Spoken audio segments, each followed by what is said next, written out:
Surprise নিয়ে আসবে, সেটা আমি নিশ্চিত করেই বলতে পারি। তো আমি আর কথা না বাড়িয়ে সরাসরি গল্পে প্রবেশ করতে যাচ্ছি।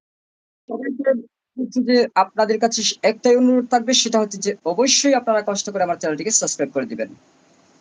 ১৮ তম পর্বে আমরা যেখানে ছিলাম সেখানে হচ্ছে যে নদীর বুকে একটা ড্রামা চলতেছিল। আমি সেখান থেকেই শুরু করছি। আমার আদেশ পেয়ে আমার যে লোকজন ছিল তারা নৌকা ঘোরাতে সচে সেই জায়গাটি ছিল যেহেতু ৩ টি নদীর সংযোগস্থল, সুতরাং নৌকা ঘোরাতে অনেক বেশি বেগ পেতে হচ্ছিল। তারপরেও তারা প্রাণে নৌকাকে ঘোরানোর চেষ্টা করছিল। ঠিক তেমন সময় আমার বোন সজোরে চিৎকার করে বলতে লাগলো, "ভাইয়া তুমি কান খুলে শুনে নাও। আজকের পর তুমি বা তোমার লোক যদি আমার পিছু দাওয়া করে ছুটে আসো, তাহলে সেদিনই হবে তোমার আদরের বোনের জীবনের শেষ দিন। তুমি যদি চাও তোমার সেই ছোট্ট প্রিয় আদরের বোনটি মৃত্যুর কারণ হতে, তাহলে তুমি অবশ্যই আমার পিছু দাওয়া করবে। নতুবা আজকের পর তুমি কোনোদিন আমার পিছনে লাগবে না।" আমি তো শুধুমাত্র মনের মানুষের হাত ধরে বাড়ি থেকে চলে এসেছি, তোমাদের কোনো ক্ষতি করিনি। কেন বুঝতে চেষ্টা করো না আমি আমার স্বামীর সাথে সুখে আছি, ভালো আছি, আনন্দে আছি। তাহলে তুমি কেন বারবার আমার এই সুখের ভুবনে দুঃখের প্রাচীর হয়ে দাঁড়াতে চাও?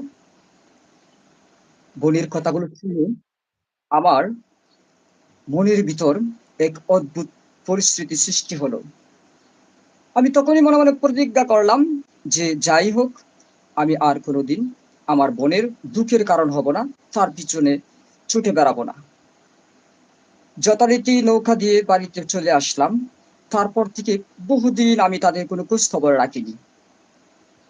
একটা সময় অনেক দিন কেটে যাবার পর যখন আমার মনে হলো আমি হয়তোবা পৃথিবীতে আর খুব বেশি দিন বেঁচে থাকবো না, সুতরাং আমি যে সারা জীবন এই ধন দৌলত আগলে রেখেছি, উপভোগ করেছি, সেখানকার একটা বড় অংশ দাবিদার তো আমার বোন। এটা তো তার হক। আমি কি মৃত্যুর আগে তার হক তাকে বুঝিয়ে দিয়ে যেতে পারবো না?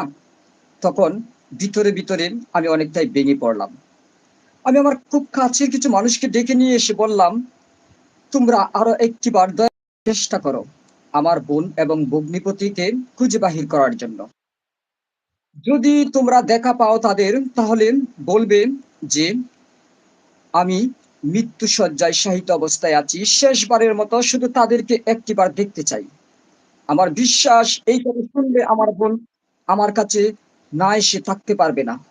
তোমরা দয়া করে এই কষ্টটুকু আমার জন্য করো। কারণ আমার কাছে মনে হচ্ছে আমি আর খুব বেশি দিন পৃথিবীতে বেঁচে থাকবো না। তারপর থেকে আমার লোকজন খোঁজাখুঁজি করতে শুরু করলো, কিন্তু কোথাও আমার সেই বোনকে, ভগ্নিপতিকে খুঁজে পাওয়া যাচ্ছে না। আমাদের এলাকার একজন ছিলেন, জানালেন যে আমি তোমার বোনকে এবং বোনের স্বামীকে দেখেছি, তারা একদল বেদের সাথে নৌকায় ঘুরে দেশ বিদেশ ভ্রমণ করছে।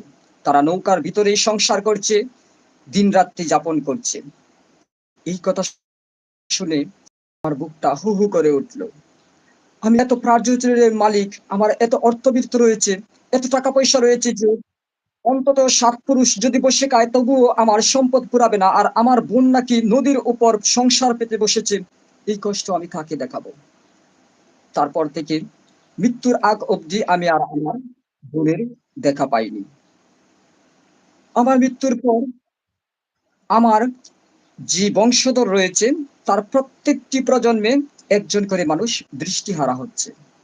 এটা আমার বোনের স্বামীর সেই অভিশাপের ফল। তুই হচ্ছিস আমাদের বংশের ১৪তম পুরুষ, আর তুই সেই অভিশাপকে বহন করে চলেছিস। তবে আমি তোর কাছে ছুটে এসেছি কেন জানিস? তুই চাইলে কিন্তু এই অভিশাপের ইতি ঘটাতে পারিস। আমি তখন নিঃশব্দে মনে মনে প্রশ্ন করলাম, আমাকে কি করতে হবে বলুন? আমি অবশ্যই চেষ্টা করব এই ভয়াবহ অভিশাপটিকে ধ্বংস করে দিতে। তখন তিনি বললেন, এই অভিশাপটিকে নষ্ট করার জন্য, অকার্যকর করার জন্য একটা শুধুমাত্র উপায় আছে, একটা অপশন আছে, সেটা হলো আমার বোনের যে বংশধর এই পৃথিবীর বুকে রয়েছে, সেই বংশের কোনো মেয়েকে যদি একজন দৃষ্টিহীন মানুষ বিয়ে করতে পারে, তাহলে হচ্ছে যে এই অভিশাপটি ধ্বংস হয়ে যাবে। আমি বললাম, আমি তো একজন সংসারী মানুষ, আর তাছাড়া আমি তাদেরকে কোথায় খুঁজে পাবো? তখন তিনি জানালেন, তুই যদি ভালোভাবে চিন্তা করে সিদ্ধান্ত গ্রহণ করিস, তারপর যদি প্রার্থনা করিস মনে মনে, তাহলে সেই মেয়েটি এসে তোর উঠানে দাঁড়াবে, তোর দুয়ারে দাঁড়াবে। কিন্তু আমাকে সতর্কতা করার জন্য তিনি জানালেন যে সেই মেয়েটি, বর্তমানে যে মেয়েটি রয়েছে, যাকে বিয়ে করলে এই অভিশাপটি ধ্বংস হয়ে যাবে, তার বাড়ি হচ্ছে বর্তমানে রাজশাহী অঞ্চলে। তার নাম হচ্ছে আয়শা। কিন্তু সে খুব বদমেজাজি, হিংসুটে, ঝগড়াটে একটা মেয়ে। তাকে যদি তোর জীবনের সাথে দিস, তাহলে তোর জীবনটা জাহান্নাম হয়ে যাবে। তাই ভালোভাবে চিন্তা ভাবনা করে ডিসিশন গ্রহণ করতে হবে। মনে রাখিস, আমি কিন্তু তোকে কোনো বোঝা চাপিয়ে দিচ্ছি না। তুই যদি চাস আমার এবং তোর বংশধরকে এই অভিশাপের হাত থেকে রক্ষা করতে, তাহলেই শুধুমাত্র তুই এই সিদ্ধান্ত গ্রহণ করবি। তারপর থেকেই আমি সেই সত্তার আর কোনো শব্দ পাচ্ছি না। আমি চক্ষু বন্ধ করে আরো মিনিট কয়েক বসেছিলাম, কিন্তু কোনোভাবেই আর তার কোনো সাড়া শব্দ পাচ্ছিলাম না। যখন আমি চোখ খুলে আড়মোড়া ভেঙে ঘুম থেকে ওঠার মতো করে উঠে দাঁড়ালাম, তখন আমার পুরো শরীর জুড়ে প্রচন্ড ব্যথা ছিলাম।